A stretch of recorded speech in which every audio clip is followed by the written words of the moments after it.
Well, welcome to the Burn Up Podcast. Honored to have a friend and an incredible guest who's got an incredible story, and we're going to get into this and a lot of different things. This podcast, a lot of what we talk about is the hero's journey, and we put people on pedestals. We look to people of what we consider success, and yet we don't talk a lot about what it takes to get there. We don't talk about the shit. We don't talk about the trials. We don't talk about the poor decisions, the failures. I mean, the list goes on and on and on. And I am honored to have David Durocher today with me today. David is the executive director of the Other Side Academy. They do some incredible things in helping people that have had criminal backgrounds, drugs, alcohol, the list goes on, and helping rehabilitate them and get them back into society in a very healthy and functioning manner. And more importantly, in helping them take their power back and helping them have confidence that they can be, all that they can be. Mm-hmm. And I truly believe that no matter what's happened in life, you can have anything you want and be whoever you want. If you're willing to do the work, do what's necessary. And to me, it starts ultimately with taking radical accountability for the role that we play. So David, thank you for being here today. It's an honor. You're welcome, Adam. Thank you for having me. Before we start, can I say please. Something too? We've known each other now for a number of years, and as we've both grown as men and human beings, I've watched you from a distance, right, since the last time that we were able to sit down and have a conversation. And I think you deserve a heck of a lot of credit for everything you've been through and where you're at today, to be sitting here right now and for you to have made the decisions that you made to put yourself in a position for us to be able to sit and have another conversation. Good on you. You are a modern day hero. And what you're sharing with your experiences are going to change and impact and influence so many lives. I just wanted to say that before we got started. Thank you. I appreciate that. And I think this is going to have a lot more meaning too, because of what I've gone through here the last couple of years and being able to connect. And, we've different circumstances, different events, but nevertheless, we've all been on this hero's journey. And I truly believe, everybody likes a hero's journey. We see it in Hollywood, we see it in movies, but how about you be your own hero of your own journey? Yeah. So Dave, tell us a little bit, first and foremost, about what the Other Side Academy is, what you're doing today. And I want to get into really kind of what led you to this and talk about some of the wild stuff that you actually experienced and did in life. Yeah. So the Other Side Academy is a 30-month-long residential life skills and vocational training school. Our average student's been arrested 25.6 times. So no one's been arrested 0.6 times. It's the aggregate total. But when you think about that, right, it's the long-term drug addict coupled with the criminal component. We already know that's a really difficult population to help. Unfortunately, in today's world, when you think about places that help people like us, it's the 30, 60, or 90-day model. And I'm not here to bash the 30, 60, or 90-day model, but what I am here to do is tell the truth about the fact that the model is broken. 60 years ago, when treatment facilities first started popping up in this country, roughly 60 years ago, give or take, right, the average length of stay was 28 days. Now, I talk about this a lot on a stage all over the country, right? And I ask people, why was it 28 days? And nobody can ever answer me. And it was because the average American had 2 weeks of vacation and 2 weeks of sick pay. So the average alcoholic, or the male alcoholic 60 or 65 years ago could take, a month off of work, go get treatment, come back, and nobody knew where he was at. Then the TC, that stands for Therapeutic Community, popped up. Phoenix House, Daytop, and some other 2-year programs. They were doing phenomenal work in this space. Then the government got involved. The government came in and said, holy cow, Phoenix House, you guys are doing incredible work. Open up some more. Here's 20 million. Spread it out throughout the country. But can you do it in 1 year rather than 2? Then they came back a few years later. The government, bear in mind, government came back and said, hey, gosh, Phoenix House, you're doing incredible work. Can you do it now in the prisons? Here's another 30 million. Can you open up a bunch more? But can you do it in 6 months rather than 1 year? The government got involved and destroyed the model. So I say that to say this. If I were to ask you, the listeners, and you, Adam, is the problem in our community as it relates to drug addiction, criminal behavior, and homelessness getting better or worse? Yeah, it's obviously getting worse. Because we're addressing it incorrectly, right? The government's got involved. Insurance companies have got involved. It's become a business model rather than a helping model. That doesn't mean treatment facilities don't do good work. I am friends with all of them here in Utah. Really good friends with the owners, with the executive directors. The problem is the model's too short. The programs are too short to really influence long, sustainable, whole person Would some change. of those facilities that have 60, 90 days, would they also agree with you that it's too short? Fascinatingly enough, yes. And ironically, I go in and do presentations in these treatment facilities. Last week, I was at 2 of them back to back. They have me come in and do what they can't do. You want to know what that is? Tell us. Tell the residents the truth. You see, when you're funded by the government or you're funded by an insurance company, you're limited on what you can do and what you can say.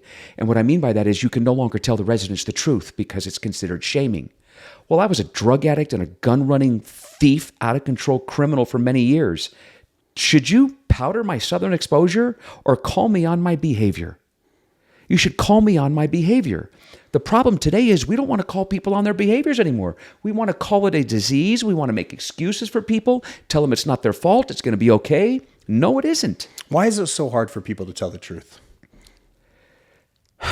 I think we've gotten to a point now in this country where we're so afraid to tell people the truth because we're afraid to hurt people's feelings. Now, nobody at the Other Side Academy or in no place do we get up in the morning and go, how can we hurt Adam's feelings today? But if I use me as the example, when I got to Delancey Street after 27 years of hardcore drug addiction and 4 prison terms, they told me the truth about myself. They didn't sit back and go, what can we say to him to impact him that isn't going to affect his feelings? That is not what they did. They told me the truth about myself, and did I feel some shame? You're damn right I did. So when they told you, you heard that 27 years later, what was your initial reaction when they just literally no sugarcoating, just told you? It was a shock to me because it was different than anything I'd ever experienced. In treatment, how do you feel today? What's causing that feeling? Oh, that's so horrible. Here, take these, right? We want to medicate people out of this problem. We're creating more drug addicts in this country by giving them medications they don't actually need. Think about it for a second. When I was running from the law, right, and I'm sure we'll get into parts of my story, but towards the end, when I was on the run and I was in a high-speed chase, what do you think I was suffering from? Anxiety. The day I got arrested, guess what I was suffering from? Depression.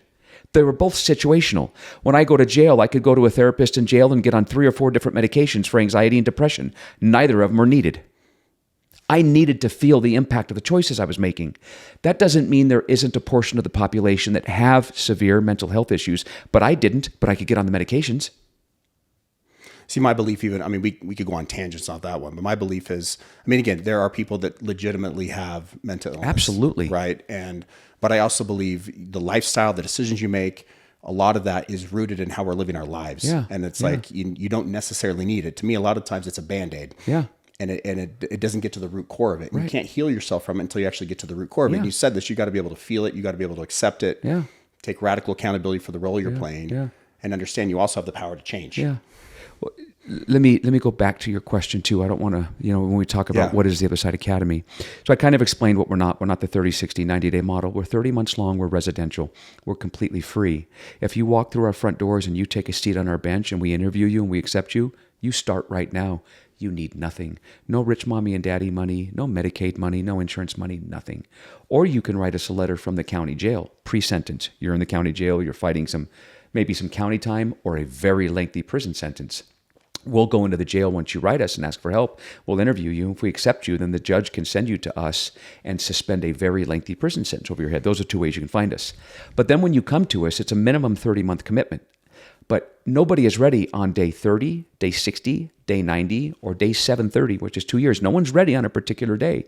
Every single drug addict, justice-involved person is ready at a different day.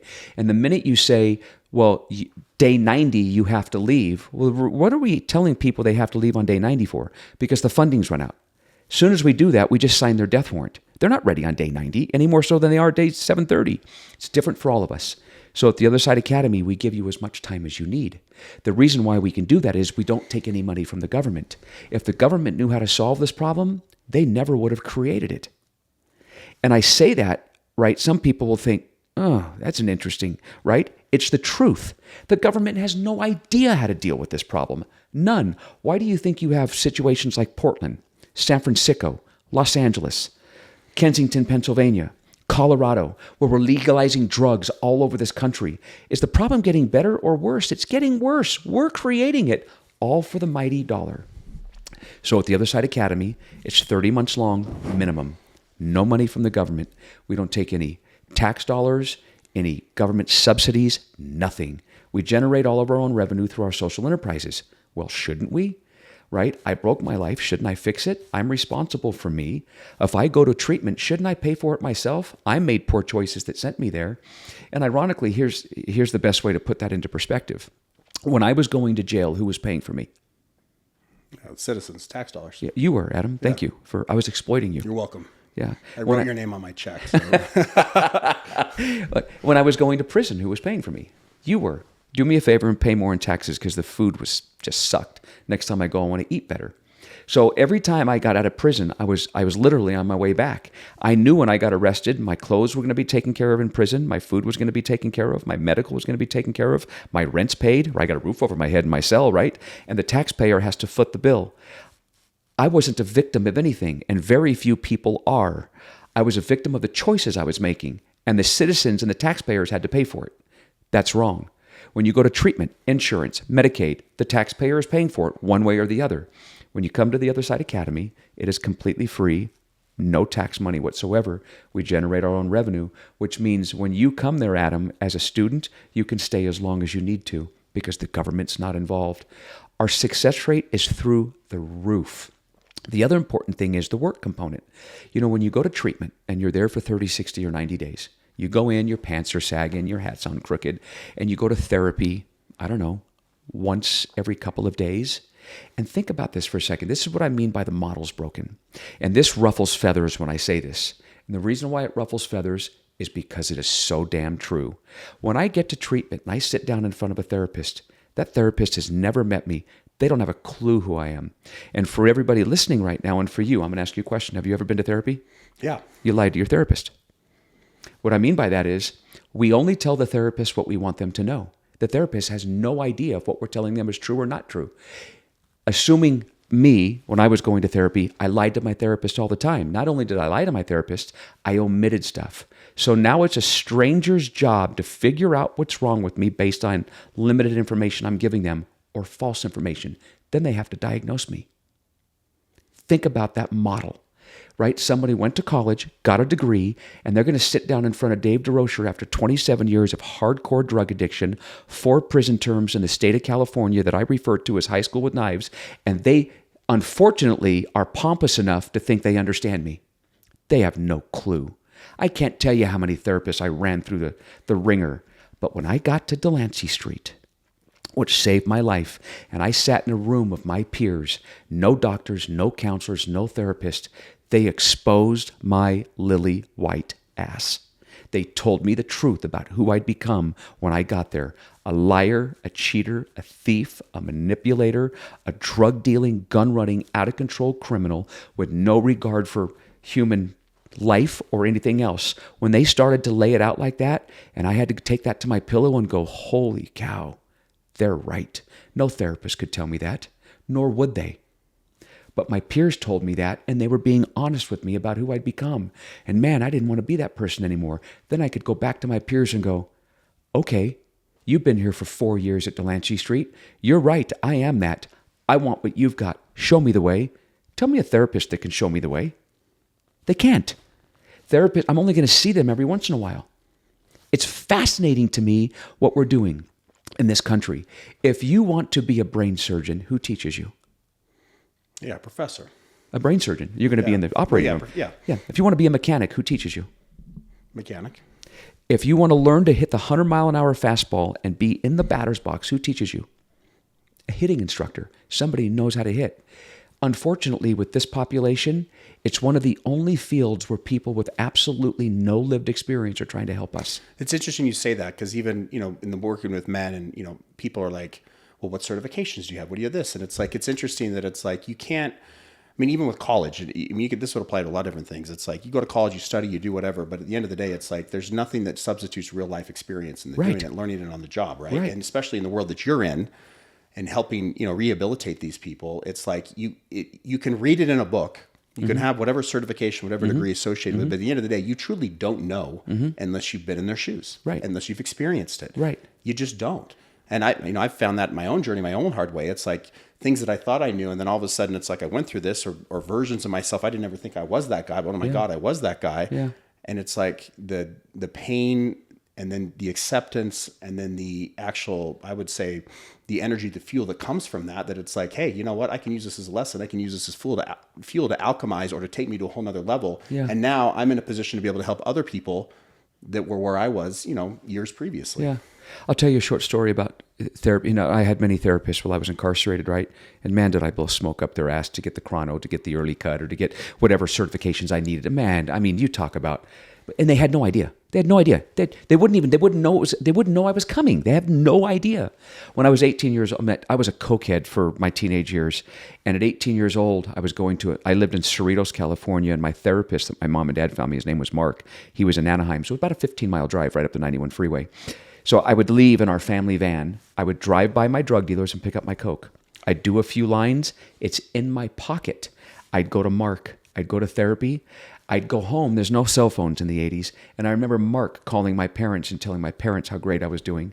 I was loaded in his presence. He had no idea because he went to college and he got a degree, and he thinks that degree on the wall now gives him the right to know who I am and how to help me. I'm not saying there isn't a place for therapy. That's not what I'm saying. I'm just saying when it comes to this population, it's not the most effective method. The most effective method is group therapy. People who have been there and done that, who can call you on your shit and not worry about whether or not it affects your feelings.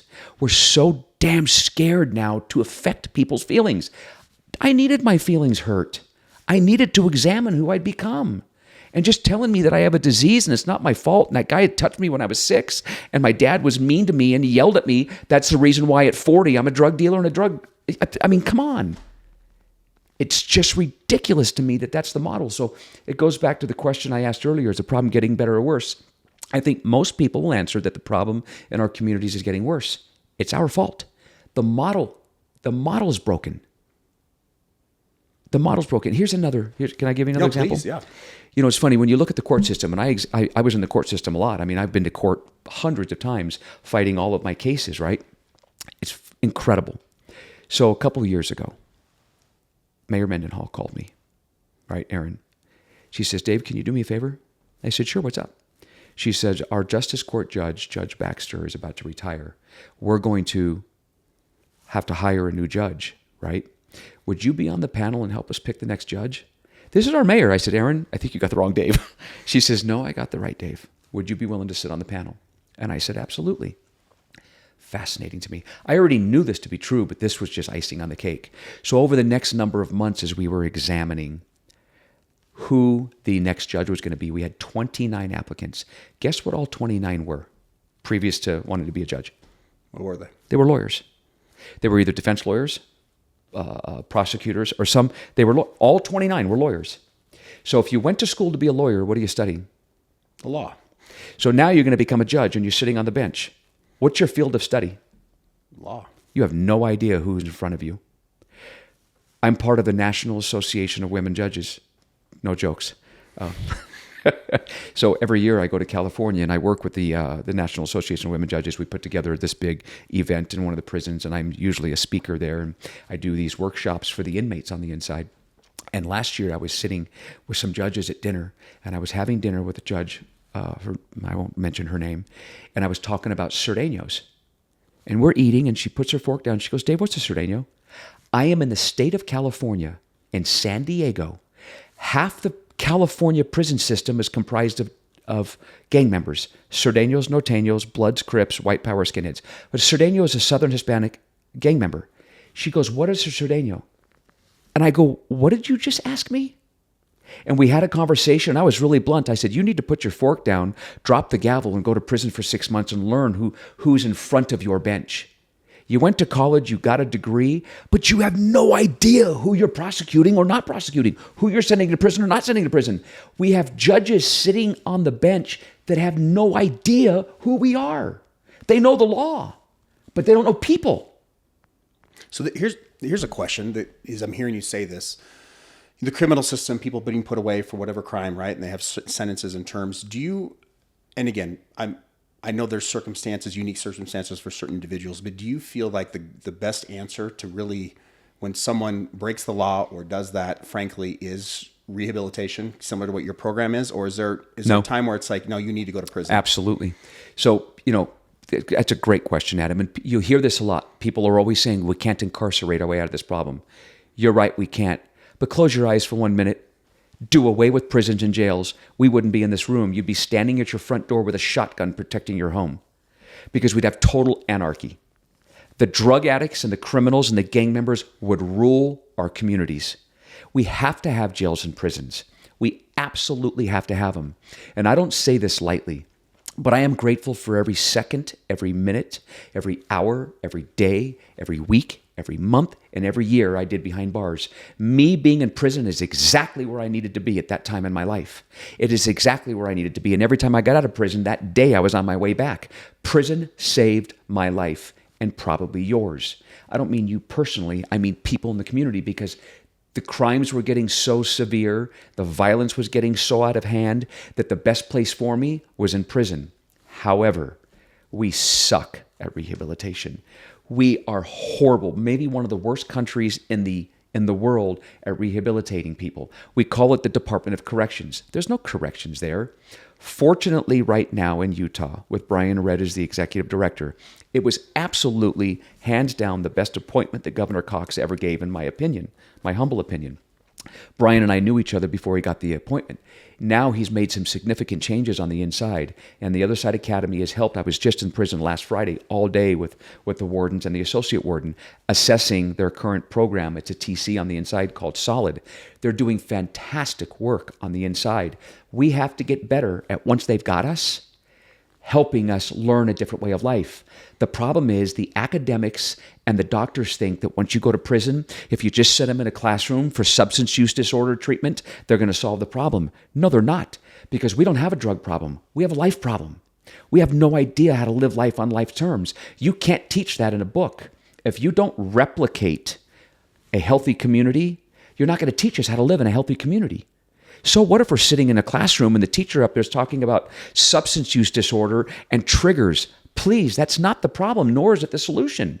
The problem is when you live a life like I did, or like our students at the Other Side Academy, even when you take the drugs away, they're still sneaky, manipulating, lying, cheating. All of those things still exist.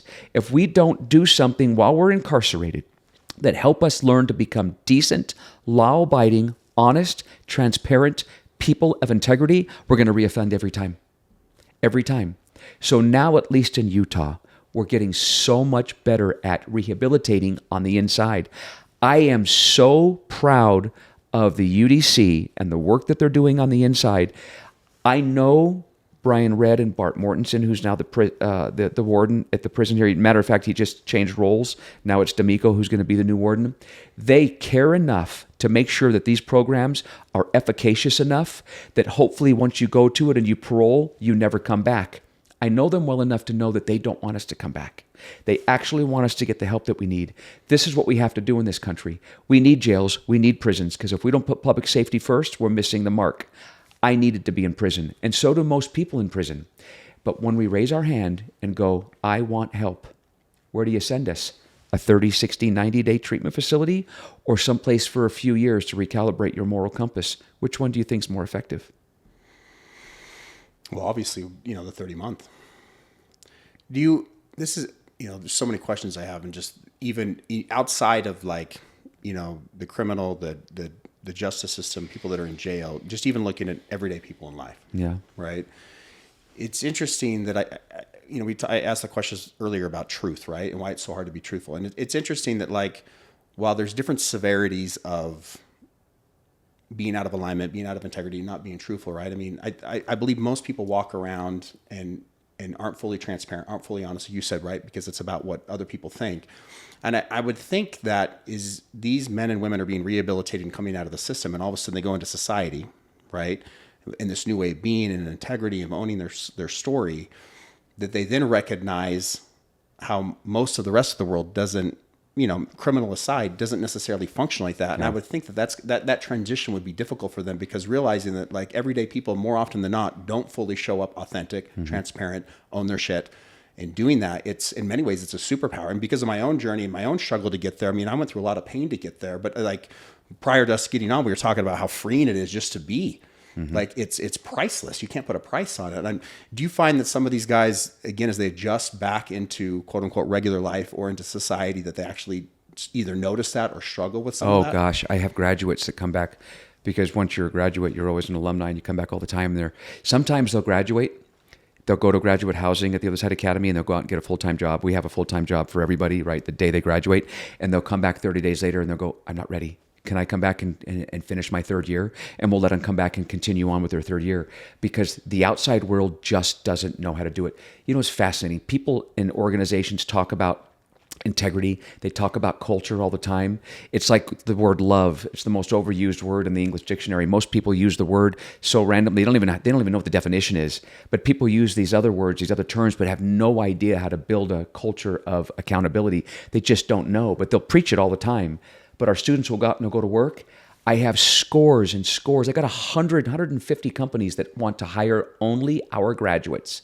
It is incredible. And some of these companies never used to hire anybody with a criminal record. Now they want the other side academy graduates, because if they see something, they say something. They're on time. They have a good attitude. And what our graduates experience once they go out there is that other people don't do that. And I try to tell our students all the time how important it is to take what you're learning here out there and to have the same boundaries out in the real world as you do here, because they're going to keep you safe. When people know that you're doing the wrong thing, people doing the wrong thing are going to gravitate towards you. When people know you're doing the right thing, those who are doing the wrong thing are going to get away from you because they know where you stand. It's so damn important, right? So that's why these organizations want to hire our graduates. And it doesn't really matter what the outside world is doing. What matters is what you're doing, what I'm doing. I know how I want to show up. I know I want to be authentic. I know I want to be honest. I know I want to bring my real self to the table. But that doesn't mean I don't have insecurities like everybody else, that I don't get imposter syndrome when I'm in a room full of professionals because of my background, right? I get that all the time. Now, is it less today than it was 10 years ago? Yes. Will I ever fully get over it? No. Do I have my own insecurities? Absolutely. I'm human. I think everybody does. But when you learn to manage them, when you learn to embrace them, when you learn to hug the cactus and allow yourself to feel the pain of them, you can learn to manage them. It's when you can't hug the cactus and you won't own them and you don't examine them. And, it's like people that have a lot of noise in their head. That's something they're probably always going to have to deal with. You're never going to beat it, but can you learn to manage it? Yeah. Can you learn to work with it? Yes. Because it's there, and Yes. accept it. My definition of, the word surrender is passed around a lot too. Surrender to this, surrender to that. And, to me, surrender means something very different. It's like, using your example as far as the insecurities or whatever we have, it's like, I don't like that I have insecurities, but I accept that I do. And when you accept something, it loses the power. Yeah. Right? It's the resistance to whatever's happening, whatever's presented against us, that then creates the tension, the feelings, all the negative emotions, or the emotions we don't necessarily want to feel. Yeah. But when you actually just accept that that's part of you, it loses its power. It's fascinating how that works. Yeah. And I'm curious too, like, what are some of the, is there a common theme of why when they actually go back out, into the real world, if you will, that they come back? Is it usually like 3 or 4 things, or is it different? Does the list go on and on as to why they want to come back? Yeah. There's a lot of things. I think, what we try to teach our students, what I really emphasize on, relationships is a big thing. If you're a drug addict, right? And this is, I need to unpack this so that you fully understand the reason why I'm answering it like this. If you're a drug addict and a criminal, who are you dating? Most likely someone that's been in that same space. Yeah, a drug addict and a criminal. So the relationship is completely toxic. If I'm a drug addict and a criminal and I'm dating somebody who isn't, she needs more help than me. That relationship is toxic. Because any woman who was dating me 20 years ago while I'm slinging the bag and running guns, going in and out of prison, and she's allowing me to come into her house, she should do 10 years in prison for allowing me in the presence of her children. That relationship's toxic. So drug addicts don't know how to have a healthy relationship. I wish I could show you, if I had a pen in my hand right now, right? I would take or a syringe. Here's what drug addicts do. They take it and they put it in their arm like this, and then they hand it to their significant other and go, I love you. And they would swear they love the person they're dating. I just put something in my body that can kill me. I just handed it to my significant other. It can kill her. But I will fight you to your death that I love her. Well, if that's love, what would hate look like? So drug addicts, when they leave our facility and they go back out into the real world, relationships is the thing that takes them down more often than not. If you can't go out there as a man and get introduced to a woman who wants to hike her skirt up and go, do you want some of this? Here, smoke this first, and say no to that. And the problem is, particularly with men, we're so sexually and emotionally immature that we don't know how to say no to that. Because We're like 45 chronologically and 16 when it comes to making those kinds of choices. We have to be able to say no to that stuff and have those kinds of boundaries where sex doesn't become the new drug, if you will, right? Because it is. It is. It can be, yeah. Oh my goodness, it's ridiculous what our students will do once they graduate. They'll go out there, they'll get a great job, they'll save their money, they'll get a car, they'll get a phone. Then they end up fishing out of the same brackish waters of compromise that they fished out of before when it comes to a relationship, and they end up getting the same thing they've always gotten, and then boom, they're right back to the same square one. And I have a whole theory around that just because of my own journey, just from dating, being in and out of relationships and dating. It's a lot of times, again, part of this is tying worth or it's validation or whatever happens to be. But it's like, if I get the girl or if I'm having sex or whatever happens to be, right, there's like, it's a boost it's a dopamine hit. It's the confident, whatever, but a lot of it's not even real. And it's like, when you're so confident in who you are as a man, right, and knowing who you are, it's like, yes, you want that. We all have sexual desires, but at the end of the day, it's like, you don't necessarily need that. You don't need to go after it. And it's a different energy. And it's like, I've been in both sides of that thing. In who I am today, it's just like, yeah, it's like, I love sex, but at the same time, it's like, I don't necessarily need that for my own personal validation because I know my worth, I know who I am. And there's actually so much more power in saying no and even like channeling that energy into in creativity and doing things. It can be a superpower. And I love that you said boundaries, because I lived a lot of my life without any boundaries. I said yes to everything. Even losing my investment firm, if you peel all the layers back to the core of it, it's like I couldn't say no. It's because I was tying my worth to everybody else. And then going through the pain of that in the gauntlet. And today it's like, I don't want to do anything that's like, if it's not a hell yes, and it might sound selfish or not, but it's like, if this isn't rooted in my integrity, it's a hell yes, then it's a no. And being able to say no, to me, is a superpower, right? That's part of having boundaries and doing that. And it's like, yes, I'm abundant. I want to help people. I want to do different things. But at the same time, I'm not going to do something that's actually going to hurt me today, where I ended up doing that a lot, mostly rooted in insecurities and lack of self-worth or self-love, whatever you want to call it. But there's so much power when you actually know who you are. You can learn from the mistakes, and whatever's happened in the past. This is another question I have for you, is like, this has been something that I've really dealt with, is not tying my worth to mistakes or failures or things that have happened in the past. And it's like, no, I can start over every day. Like, I can start today and move forward. And it's like, who I am today, who I was before, what I did doesn't define who I am, doesn't define my worth. And do you find with a lot of these guys, especially, 20 some odd times being arrested, that's a lot. And they had their identities tied to that. And all of a sudden they rehabilitated. And it's like, I'm guessing many of them still struggle with like this identity of who they are. Absolutely. And they still see themselves, I'm a criminal. I'm a criminal. You're spot on. You couldn't have hit the bullseye any squarer than you did. Myself, for example, when I was a drug dealer and running guns, and the reason why I didn't set out to be one. It just kind of morphed into that. But then the money, the power, and the women became the intoxicant. All of those were feeding my low self-esteem and my lack of self-esteem, for a better phrase. And you can't go buy self-esteem someplace. You can't go to, Walmart aisle 7 and pick up a can of self-esteem, drink it, and boom, you're okay. In order to learn to have self-esteem, you've got to do esteemable things over a long period of time until you build your self-esteem. And you said it earlier, right? When I was out there, running amok and I was on the streets, I couldn't get enough women. I had different apartments with different women all over the place, and that fed my ego. And now what I've learned is the more purpose and the more meaning your life has, the less important that is. I don't have to chase it anymore. I don't need it anymore. I don't want it anymore. I am with my wife, right? But that's different.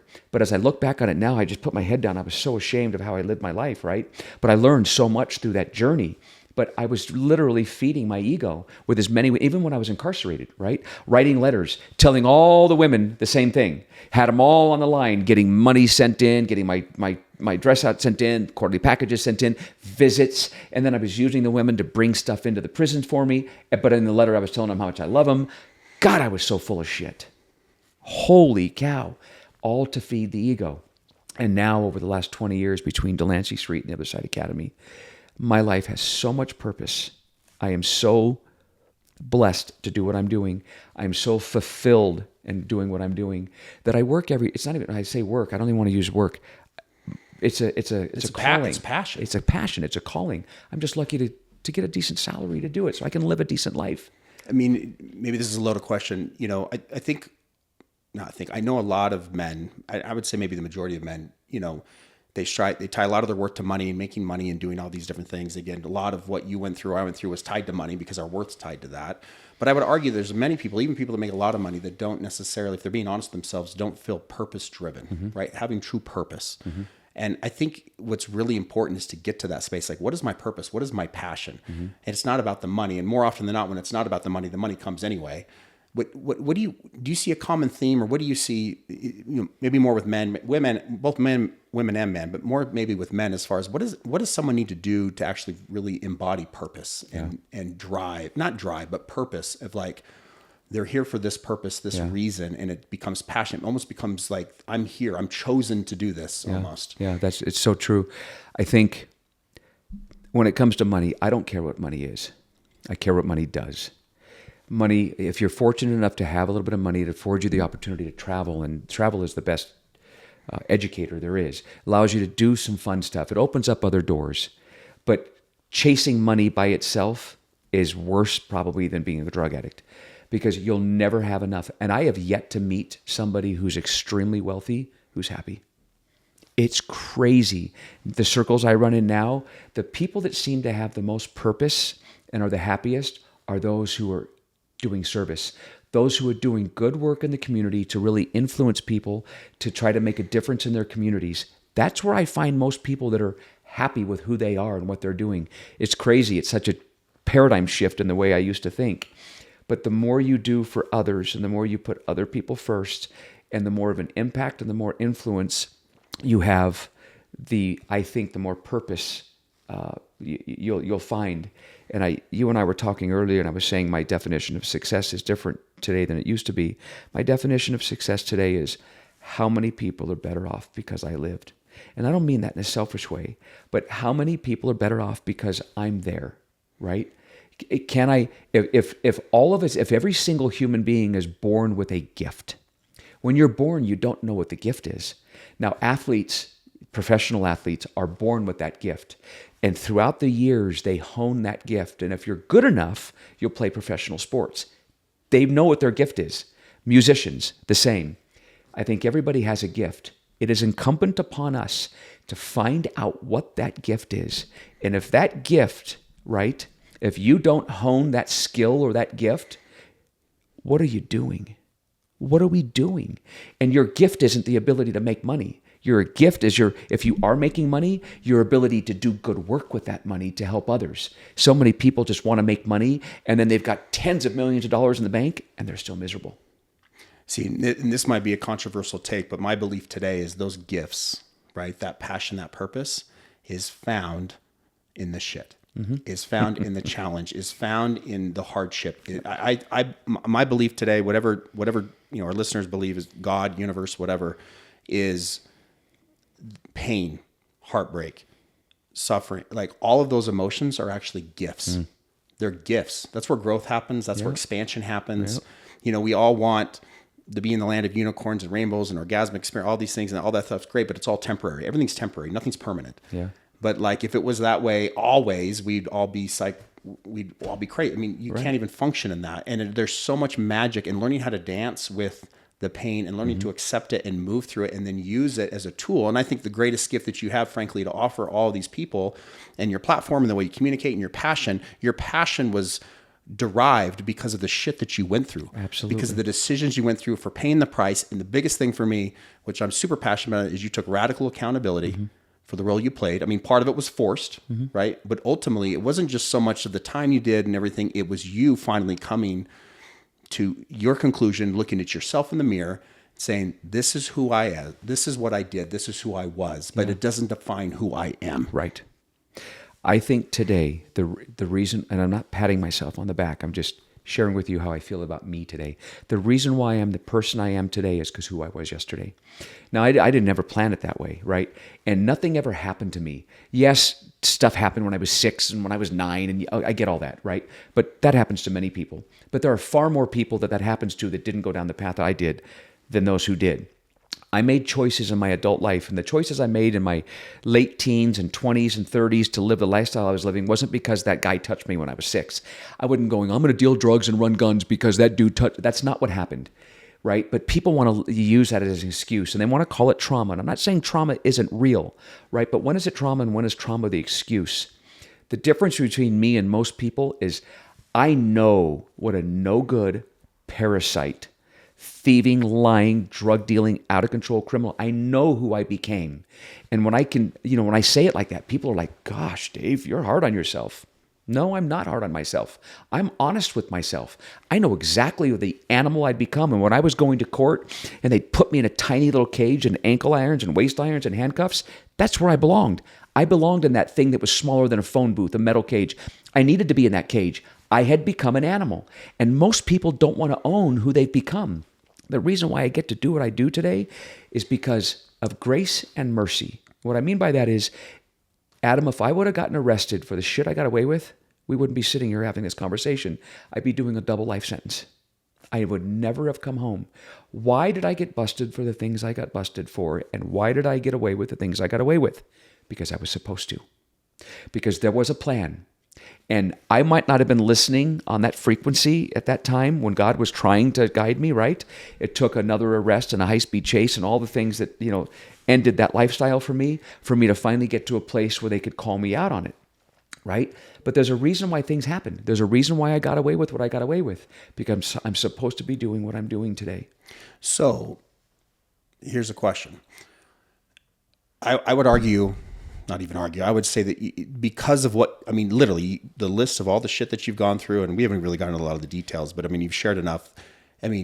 You're an anomaly. You're in a different, than most people, having gone through everything to where you are today. You have chosen to accept, my words, chosen to accept your past, but not let it define who you are today. Mm-hmm. I find, there's different levels of whatever people go through, but I find it extremely difficult for people to, and I've had my own journey with this, and I'm pulling further and further away with it the more work I do on myself, but nevertheless, not identifying with the past, that our past is who we are today, our worth tied to that today. And I find it fascinating when people go through, you could take someone that went through the exact same thing with you, and they could still be strung out, not, working at a call center, feeling down and out, and still identified with the criminal or their past. And they stay in that vibration, they stay in that for life, and they can't get out of it. Mm-hmm. So what do you think the ultimate answer is to help somebody? What have you done? What do you think it is that people need to do that have a hard time escaping their failures of the past and identify with it, to actually just letting that shit go, accepting it, it's part of your story, but then also not letting it define who you are today? That's a loaded question. I know. I think in a battle of egos, the loser always wins. Men have a hard time with this because we all have an ego that protects our insecurities. Once I got to Delancey Street and my peers started to tell me who I was, I had to let go of my ego. And man, did I have an ego. I had done 4 prison terms in the state of California that I oftentimes refer to as high school with knives. It's a difficult prison in Utah, I refer to as Prisneyland, right? Because the culture is so different. The politics are so different. So I had drank my own Kool-Aid in prison because of what I was willing to do. I had to earn all the tattoos. I had to earn the political tattoos. I won't get into the weeds. You can imagine what I had to do to earn the political tattoos, right? So I started to feel like I had become something. I was about something. I was in effing prison. You can't be about something in there. But I started to drink my own Kool-Aid and thought that, Crazy Dave, I'm that guy in prison. And every time I'd go back, Durocher's here, soups, coffees. Eventually I had the keys to the yard, so I was the shot caller. I was about something. Are you crazy? How can you be about something in there? So then I got to Delancey Street. That mentality went with me. I got to Delancey Street and I thought I was about something. You're the man. I was a drug addict, drug dealing, gun running, out of control criminal for nearly 3 decades. I hadn't amounted to shit. My life was garbage. Self-imposed. I can't emphasize, self-imposed. Nobody did anything to me. They didn't put a gun to my head and make me do it. I got to make choices regardless of what the circumstances were. The problem today is we want to look at the circumstances and then make excuses for people. There are none for me. There was no excuses. I knew damn well what I was doing. I chose to do it anyway. When I got to Delancey Street, people started to point that out. And I let the ego go enough to start letting it resonate. And then I just finally threw my arms up and said, okay, you guys are right. You've been here for 3 years. You've been here for 6. Show me how you got where you're at. I want what you've got. If everybody at different times in their life have to ask for help, have enough humility to ask for help. That's a great word. And when I talk about humility, here's the thing. You see, when I was in prison, I had a reputation. When I was on the street, I had a reputation. How did I build that reputation? Yeah, by the decisions you were making. By doing the wrong thing. I didn't have any character. How do you build character? By doing the right thing. I had to shed the reputation and learn to build character. That is far more important to me today. I don't care what my reputation is. I don't even care what people think of me. I know who I am today. I know what I bring to the table. I know what my skill set is. I know what my calling is. Right? And even though I live on property with our population, I wouldn't want to live anywhere else. I love what I do. I love being in the trenches with people just like me that haven't quite gotten from point A to point B. There is nothing more satisfying than that. Nothing. It's kind of like what Jesus Christ did. Don't misinterpret what I'm saying. But what did Jesus Christ do? He went down there to the sinners and tried to help them. I am a sinner. Don't misconstrue. But living on property with our students, there's nothing better than that, right? I'm not a 9 to 5 person that gets paid to go to work 9 to 5. I live there. We were talking about this earlier. I get to live there with them. I get to walk lockstep, arm in arm with all of them through all the struggles, and I get to share my struggles with them and their struggles with me, and show them how I once got through it, and the rest of our staff how they get through it. It's hard to articulate just how meaningful that is. What do you think the balance is specifically with men between tough love, we'll call it, right? Or truth, we'll put those in the same, versus those moments where someone just needs a hug. Yeah. Gosh, that's a great question. I think having discernment and knowing when each one of those is needed is a gift. When I'm at the facility and I'm dealing with someone who might have done something wrong or who's in trouble, sometimes it requires a verbal reprimand. Sometimes the best help you can give them is a hug. This is the difference between a treatment facility and TOSA. Because we live there with them 24/7. Knowing your students or knowing the people in your circle of influence enough to know which one's going to be more impactful. I can't tell you how many times I've gotten up and given a student a hug and it completely transformed their life. Or it's a verbal haircut loud enough for you to hear from here to my facility. It just depends. Having that discernment and knowing when each one of those is needed is so important. It's interesting because in my space, in working with men and helping them transform and change their stories and do stuff, the other men that are in the space, some of them very popular, others not, there's different schools of thought as far as how to help men, quote unquote, own their shit and do stuff. And you've got these, what I would call alpha, these fuck you, screaming and yelling, just constant, just like tough love, almost belittling to the point. And at the end of the day, it's like, I can see through that. And it's like, I get what you're trying to do, but sometimes that message doesn't necessarily resonate with everybody. And I think it's a balance. And I don't think you need to I think tough love, directness, calling somebody out, I think is important. But I also don't think you have to approach it as an asshole every single time. Absolutely. Can I put the icing on that cake? Yeah, please. 2 things need to be present when you're in the business that we're in. 2 things have to be present at the same time. Love and truth. If all we do is love people and allow them to get away with stuff, that's enabling, right? It doesn't work. If all we do is what you just did and yell at somebody, that could be construed as mean. But when you can bring love and truth together and the students know that we love them, then you can give them a verbal reprimand and they know it's coming from a good place. And anytime you're helping the population that we serve, love and truth have to be synonymous with each other. They've got to be present. And I couldn't agree more with you. And that would apply not only with who you're working with, but everybody. And yes, truth can hurt. Yep. The truth hurts. Yeah. And the more freeing. it hurts. Yeah. The more it hurts, the more it's true.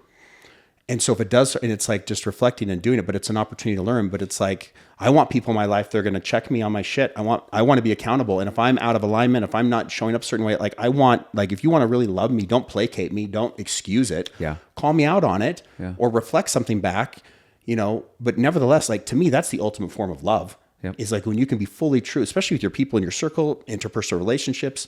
I mean, you see this even in society. How many marriages, relationships where spouses aren't honest with each other because they don't want to hurt their feelings, or they don't want to say something, but they're not being honest with themselves. I mean, it's just this back and forth. They're just avoiding conflict, or at the end of the day, the answer is there. Like, speak the truth, like lean into it. Yes, it's scary, but like there's power in that. Absolutely. Here, I like to say this a lot, and I don't remember who it was that coined the phrase. If you want to help people, you tell them the truth. If you want to help yourself, you tell them what they want to hear. I live by that motto. You want to help people, tell them the truth. Now, it's incumbent upon us to know how to tell that truth. So let me ask a question on that. When you say help yourself, tell them what they want to hear. Mm-hmm. But if ultimately with who you are today, are you going to tell something what they want to hear if it's not the truth? I don't feel like that's not who you are. Right. And that's my point is I'm not, if you and I continue with our relationship and I start to see you slip and I don't tell you the truth in spite of the fact that it might be a difficult conversation, I'm not helping you. I'm helping me. I'm making that conversation easy. I didn't do any good whatsoever. Okay, that resonates. Okay, I get that. Yeah. Yeah. All I'm doing, if you're married and you're not being honest with your spouse, right? I'm not helping them. All I'm doing is making the conversation easy on me. Crucial conversations are called that for a reason, because they're crucial. But if you had a 6-year-old that was running out that front door and darting across the street, hey, Bobby, stop. Would you yell at him to stop? Oh, yeah. Bring him back in, sit down, tell him the truth about what could happen? How can we stop doing that as adults? Fascinating. Wild. It's crazy to me. I know. We do it with kids, but we stop doing it as adults. And we do that in the name of not wanting to hurt people's feelings. That's why the problem's getting worse in our communities, and we are unable to heal societal ills.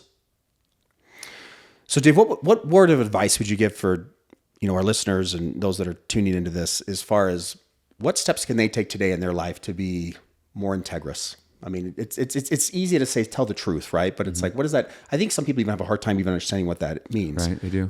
And I actually recorded a podcast yesterday that'll launch before this one on integrity. And we talk about being honest with other people, but I find that how often am I lying to myself, right?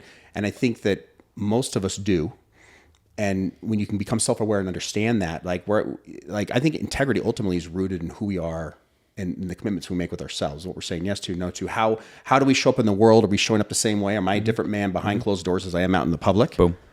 And that's a big thing for me. And it's like, I want to be real. I want to be the same guy with you as I am with this person, with that person. And I realized that my old version of myself, I was a chameleon, because I'm trying to please this person and this person and this person. And I'm like, the truth is I used to brag about it. I'm like, yeah, I'm a chameleon. And it's like, I'm like, gross. Like, I can't believe that I show up that way. It's like, yeah, I'm going to show up. And if you like me, great. And that's okay. And if you don't, it's not personal.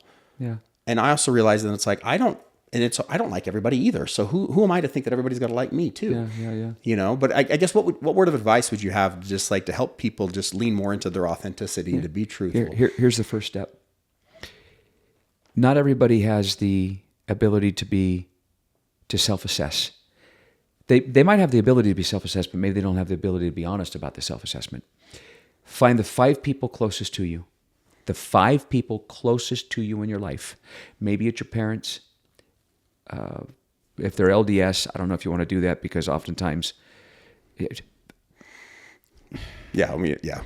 Religion can skew things. Yes, religion can skew things.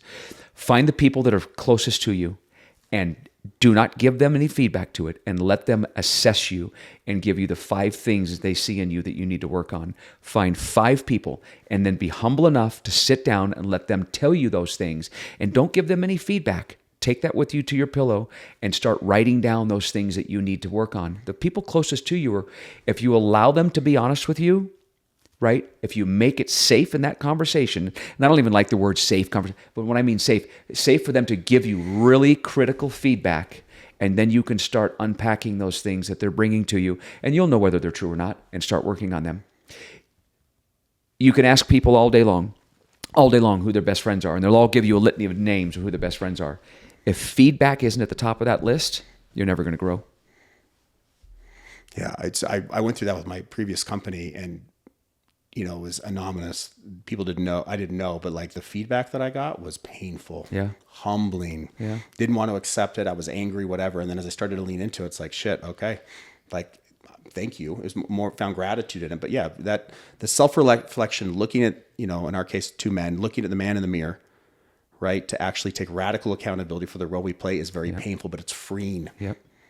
And I always say that it's like, look, we're the common denominator In everything. in everything. We play a role in everything. And yes, there are things that happen to us that are out of our control. Like, that's life. But what we are responsible is what we do with it. Mm-hmm. Right. And it's empowering. It's like, yeah, with what's gone on in my life, like, yeah, I'm the problem. Yeah. Like, I am the and problem. The solution. And the solution. That's what I was just going to say. Yep. And I'm also the solution. Yep. And when you can switch it, instead of being like, oh, poor me, and then all of a sudden, like, God damn, I'm ready to go and let's do this. Yeah. Like, it's empowering. It's powerful because we're creators. No one's coming to save us. No one, regardless of your religious beliefs. We're here to save ourselves. And it's like, and it's empowering, and that's where confidence is built. And I just feel like when we do hard things, I mean, the tagline for my company is like, freedom's in the fire. I believe everything we want's in there. It's on the other side of what we're scared of. Fear's a calling. Yeah. It's like leaning into that. And yes, it's uncomfortable, but that's where growth happens. That's where confidence is forged. And I believe the difference between what we view as success, you mentioned this earlier, or the difference between successful or unsuccessful people, whatever it is the successful people are willing to do the things the unsuccessful people aren't. Absolutely. Steve Jobs said it best, especially in a leadership role. He said, if you want to make everybody happy, don't be a leader, sell ice cream. If those who are listening to this, if you're in a leadership role, especially, like 2 weeks ago, I had a big staff meeting, and I opened us up staff meeting and I said, give me feedback. Tell me where I can be a better leader. Tell me where I can help you more. Tell me where I'm falling short. And this is with 30 of my staff members in the room.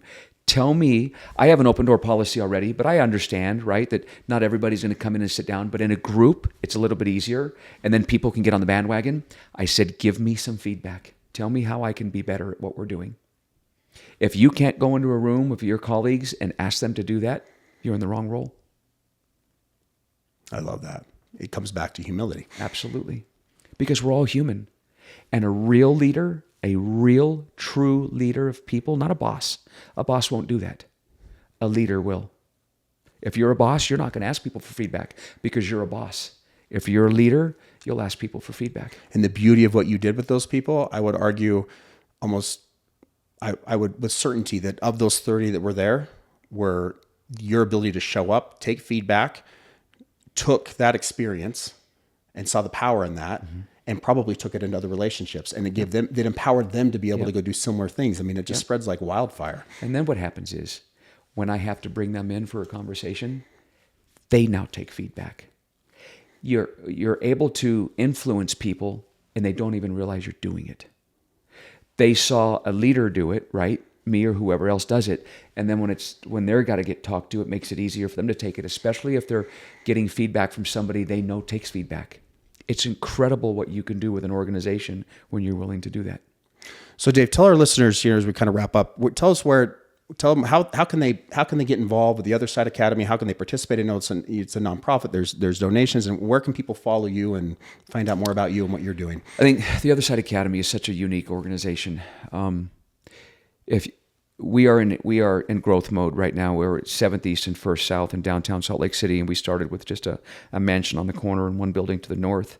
Now we have both buildings to the north, both apartment complex on the east of 7th East. We have the church across the street. We have a mansion across the street, and we have the assisted living center we're in. So in the last 9 years, we now have 8 buildings. So, we're always looking to expand and to grow and to acquire more buildings so we can continue to help people. But use our moving company, the Other Side Movers. It's the #1 rated moving company in the entire state of Utah. And used it multiple times, and you will not find a better moving company with harder workers. We literally, we're recording this here. I moved a couple weeks ago. Literally, we were 14 hours, and these guys are running. I'm just blown away by watching them, and I'm like, and I find myself exhausted. I'm like, oh, I'm not sitting down. These guys are outworking me. The attitude. Everybody should hire the Other Side Academy, the Other Side Movers for their moving. Then we have 2 large thrift boutiques. And when you think thrift store, you usually think Goodwill or DI. Think Macy's or Nordstrom. They're really well put together, very well run. We have a storage facility, the other side storage, and we have a construction company, the other side builders. Those 4 social enterprises generate our revenue. So if you have storage needs, moving needs, a thrift store, we pick up and deliver furniture items and the like. Use our social enterprises. If you want to learn more about the Academy, or if you have somebody, this is always the most important thing for me. This is one of the reasons why I do these is everybody listening is affected by the problem today. They either know somebody themselves, maybe they have the problem, a brother, a sister, a son, a daughter, a parent. I cannot tell you how many people have found their way to the Other Side Academy because of a podcast or because of some kind of an interview, right? Everybody knows somebody. So now you know some place where people can go that's completely free, that's efficacious at a level that's just absolutely incredible, that really transforms lives. So if you know somebody who needs help and they're in the county jail, they can write us. If they're not, they can just walk in for an And I want to echo something you said before we started recording this. You said you'll never, if there's a need, you'll always find a bed. You'll find somebody there. I mean, that is huge. Yeah. You know, when we started with the mansion on the corner and the one building to the north. That was in 2015. That's 2 buildings. We now have 8 on the same corner. We just keep gobbling up properties. I mean, literally, some of these properties aren't on the market. We'll find who owns the property, invite them over, introduce them to the organization, let them see what we do, who we help, how we do it, and then we'll ask them if they'd be willing to sell us the property. It's amazing how many people have done, yeah, we'll do that. Or they go home and they talk to their significant other or their partners, and we end up buying the building. So people always ask, are you limited on bed space? We're not. We'll continue to buy more properties so we can continue to help more people. I hope I can live up to this when I say we'll never turn somebody away for bed space. We haven't in the last 9+ years, and I don't think we ever will. We'll continue to buy more properties on the street that we're currently on. Yeah, and I had the privilege to speak, a couple of years ago to the people that are there at the Other Side Academy, and I'm telling you, these are incredible, beautiful humans that are rehabilitating their life and the work they're doing, the humility, the vulnerability, and just the gratitude that they have to be where they are versus where they were it's inspiring. So I think the world of you, and I just, your passion and your accountability and your truth. I mean, there's just so many things that I look up to you, and I'm in awe of what you've been able to do and continue to do with you, you personally, the impact you're having and what your organization is doing and continuing to do. So thank you for all that you do, truly. Thank you, Adam. That means a lot. And we'll have links in the show notes for, how you can see Dave on social and all the other things. But anyway, thank you so much. It's been a pleasure having you here on the Burn Up Podcast. Thank you.